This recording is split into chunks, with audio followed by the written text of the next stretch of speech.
Box pleats lehenga చూపిస్తాను. ఇది సారీలో చేయించారనమాట కస్టమర్. ఇది బ్యాక్ అండ్ ఇది ఫ్రంట్ అనమాట. ఫ్రంట్ ఇలా బెల్ట్ లా ఉంటుంది. ఇలా బాక్స్ ప్లీట్స్ అయితే పెట్టామన్నమాట. నీట్గా అరేంజ్ చేసి ఎగ్జాక్ట్గా చాలా నీట్గా వచ్చాయి ప్లీట్స్ అనేవి కూడా. ఇలా ఉంటాయి అన్నమాట లోపల. బ్యాక్ ఇలా ఎలాస్టిక్తో చేయమన్నారు. ఒక సైజ్ ఇచ్చారనమాట. సేమ్ యాస్టిక్ సైజ్తో ఎలా ఉందో అలానే చేసాము.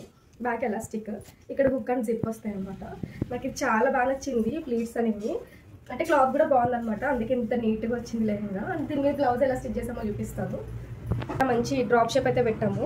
బ్యాక్ హుక్ పెట్టి బటన్స్ అయితే పెట్టామన్నమాట. హ్యాండ్స్కి మాత్రం ఇలాగా పఫ్ హ్యాండ్స్లా స్టిచ్ చేసాము, ఇలా ఫ్లాట్ ఫ్రిల్స్తో. ఇది నీట్గా అరేంజ్ చేసాము. దీంట్లో క్లాత్ సరిపోలేదు, అందుకే చిన్న చిన్న జాయింట్స్ కూడా వచ్చాయి. కింద బార్డర్ పెట్టామన్నమాట. ఫ్రంట్ వచ్చేసి నార్మల్ రౌండ్ నెక్ ప్రిన్సెస్ కట్లో. ఇవి 2 లెహంగా స్టిచ్ చేసాము. ఇది కూడా బనారస్ సారీలో చేసాం అన్నమాట. ఇది simple blouse neck, just scallop పెట్టి చేసాము. అండ్ ఈ green and blue lehenga blouse design ఎలా ఉందో కామెంట్ చేయండి.